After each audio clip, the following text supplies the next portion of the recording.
Welcome back, farm fans. Today is another snowy day. Last night we got about 4 inches of snow. Some places it kind of drifted a little bit. There's 6 or 7, and other places there's like nothing. So it's just kind of an annoying day. It is the middle of March, so I kind of hope to be doing some other things right now instead of continually plowing snow, but that's just not the way the cookie crumbles here. So we have our modified snowplow on the back of the tractor here, so we're going to be giving this thing a shot today. See how it works. We're up by the house. Do some snow plowing up by the house here. This is a blacktop driveway by the house, so if I get it cleaned off, it melts down nice. It's just enough snow that if you don't scrape it off, it'll melt and freeze, and then you'll have a bunch of ice. So unfortunately, I have to waste more money and time plowing more snow. So let's get started. Put you guys in the window back there. It'll be a little noisy, but the window's dirty, so I want you to be able to see what's going on.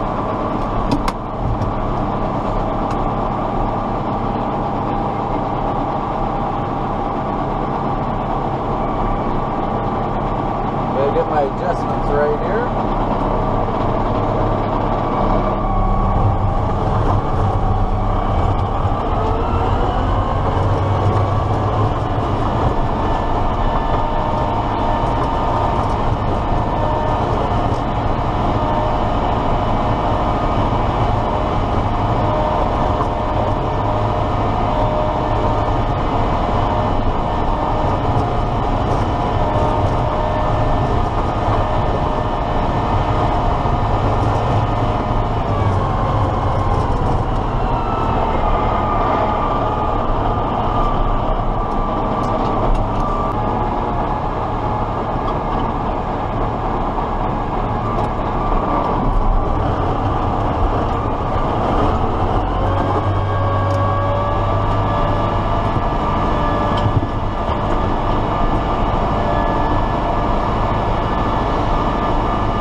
All right, well, we tried it out. It seems to work pretty good here.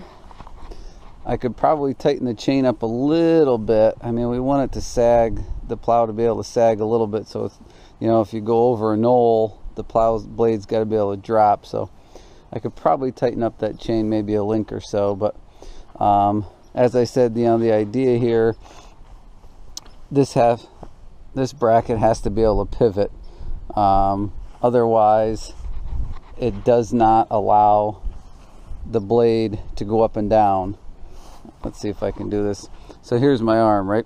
So we need to be able to hinge to go up and down. And if this didn't have a hinge on it, then it would not be able to do that, you know, by my elbows where it's hinging. So I hope that makes some kind of sense to you.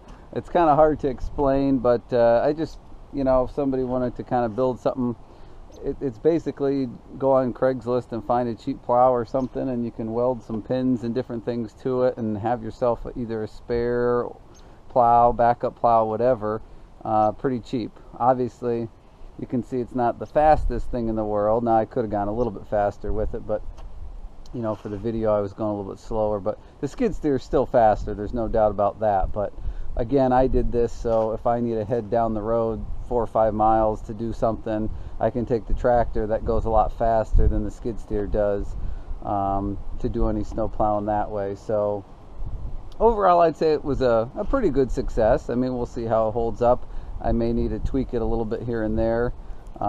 It is really cold out here. You can see the blacktop is, surprisingly, it's melting off some, but the wind is just blowing and my hands are cold, and I've only been out here, what does this say, 1 minute and 17 seconds so far. So it's cold. Winter's not over, apparently, whatever. But so yeah, if anybody has any questions about the build, comments, suggestions, leave them down below. And if you like this video, you know, give us a thumbs up. There was a video previous to this where we welded this bracket and did some work here on the plow. So if you just happen to stumble across this video, there was another one that kind of goes with it. You don't have to watch it, but it explains a little bit about what we did to get to this point. So yeah, it's cold. I'm going back in. Thanks for watching. We'll catch you later.